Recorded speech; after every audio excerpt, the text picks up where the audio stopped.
Ai, que nervoso. Muito obrigada a vocês por estarem aqui conosco hoje, na minha estreia aqui no Intalks. Gente, eu quero agradecer ao Fernando de Sora e ao Tiago Alves por terem me convidado para ser âncora desse assunto tão maravilhoso que é o Fair Trade. Hoje eu tenho aqui comigo a minha querida Débora Michelassi. Eu quero que você me diga, a gente estava falando em resumir 30 anos em 30 segundos. Primeiro me conta aí, qual é a sua posição hoje e um pouquinho do seu currículo. O que você já fez nessa vida? Tá. Hoje eu sou diretora do Supply Chain Integrado da Suez para a América Latina. E, bem, já fiz bastante coisa, como você estava comentando, são 30 anos, eu sou engenheira química de formação e trabalhei em grandes multinacionais. Então, trabalhei muitos anos na Unilever, depois na Danone, Diageo, Ecolab, e estou na Suez, só que entre Ecolab e Suez, eu tive uma experiência no terceiro setor também. Trabalhei na Fundação Renova, na recuperação de Mariana, depois do desastre da queda da barragem. Para a gente começar a conversar a respeito, eu queria ouvir a sua opinião sobre o que é Fair Trade. Qual é o conceito disso? Qual é a sua importância? Eu acho que é uma filosofia da forma de fazer as coisas, né? O Fair Trade, comércio justo, é quando, desde a concepção da estratégia, você tem uma preocupação legítima, e não speech, né? Uma preocupação séria de que seja bom para os envolvidos, e seja bom para os impactados. Então, porque nem sempre a gente está falando só de uma empresa que vende, uma empresa que compra. A gente pode estar falando de toda uma cadeia que impacta vários setores da sociedade.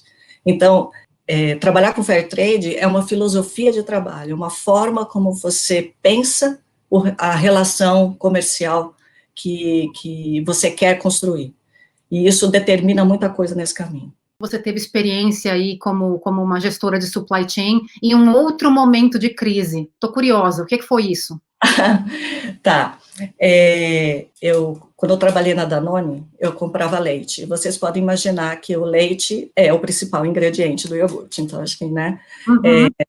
Mais da metade, 60% das despesas são relacionadas a leite. Leite em pó, leite fresco, e principalmente leite fresco. Para você ter o frescor, você precisa comprar perto da sua unidade fabril, perto da sua fábrica. Então, no nosso caso, fábrica em Minas Gerais, e a gente precisava comprar na região. Qual era a prática que existia? A prática era buscar os maiores fazendeiros, que tinham ordenha mecânica, que tinham o próprio laboratório para controle de qualidade, enfim, esse era o clássico. Enquanto os pequenos, tipicamente, vendiam para cooperativas, e essas cooperativas, com poucos recursos também, vendiam para a Danone e para outros clientes de leite. O que aconteceu? Qual foi a crise? Não sei se você sabe, mas o leite, o grande regulador do volume de leite no mundo é na Austrália. É o maior exportador de leite em pó do mundo. É uma região extremamente rica e produtiva. Ela consome pouco do que produz e exporta para o mundo todo em forma de leite em pó. Houve uma grande seca naquele ano, e com essa seca, a Austrália produziu menos da metade do histórico. Quando faltou leite lá, o que acontece no resto do mundo? Competição pelo produto. Uhum. Então, gerou uma escassez geral, e aí você fala, mas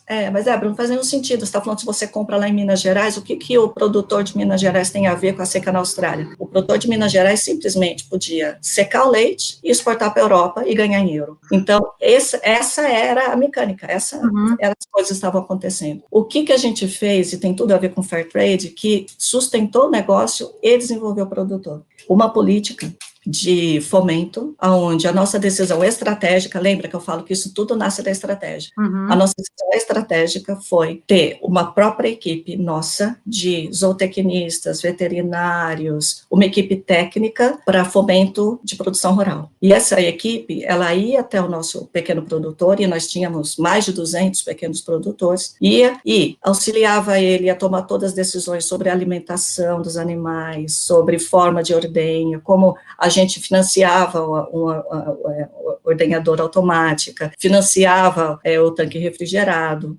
e isso criava uma relação de longo prazo, né? A gente auxiliava ele na compra por exemplo, o pequeno produtor, se ele precisa comprar milho, ele vai pagar o preço de uma saca, o preço do varejo. Eu comprava no atacado e passava preço de custo para eles.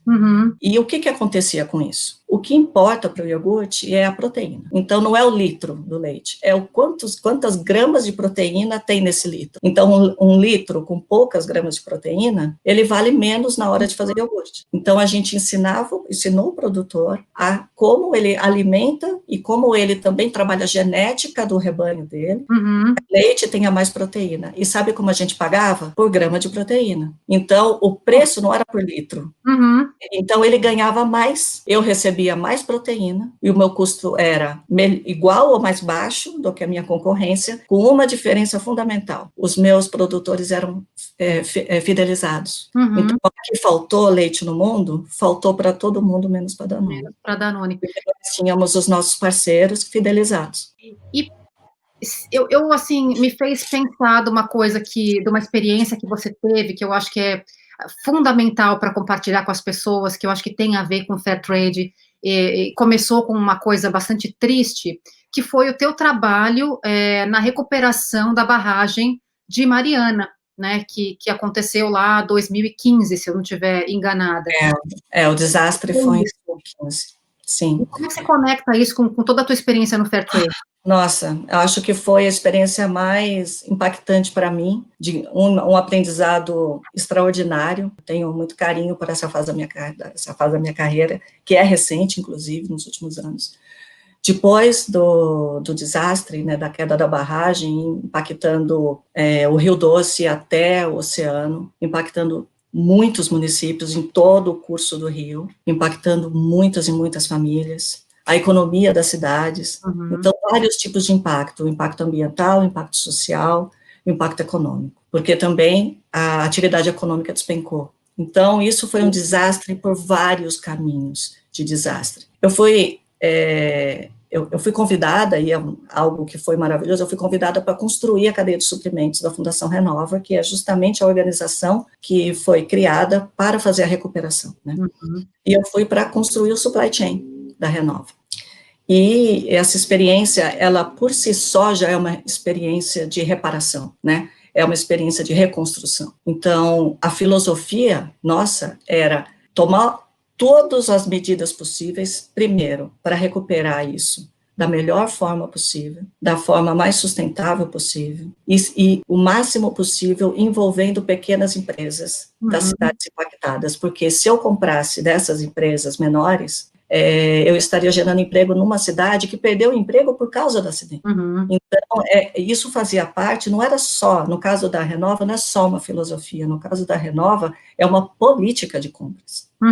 Então, a gente mede a performance dos compradores pelo quanto ele é capaz e hábil de conseguir trazer aquele serviço, aquele produto vindo de uma empresa que gera emprego nessas cidades, né? Então, decisões do tipo: não vou contratar uma grande construtora, sozinha vai lá e resolve várias questões de infraestrutura, por exemplo, mas eu vou, em vez de contratar uma grande, eu vou contratar 3 pequenas, e fazer um entre elas, e essas 3 pequenas lá do estado de Minas Gerais, né? Então, a preocupação constante de estar gerando renda, de estar gerando condições para que a recuperação aconteça. E a Renova, ela trabalha em várias frentes, né? Então, a frente ambiental, muito gigantesca, né, a frente social gigantesca e a frente econômica. E, através do nosso trabalho, a gente podia impactar diretamente a questão social e econômica ao mesmo tempo, porque eu podia recuperar a economia comprando mais dos fornecedores locais e gerando emprego, quer dizer, recuperando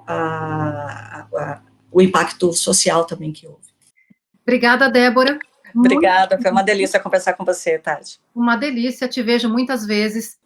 Um beijo muito grande.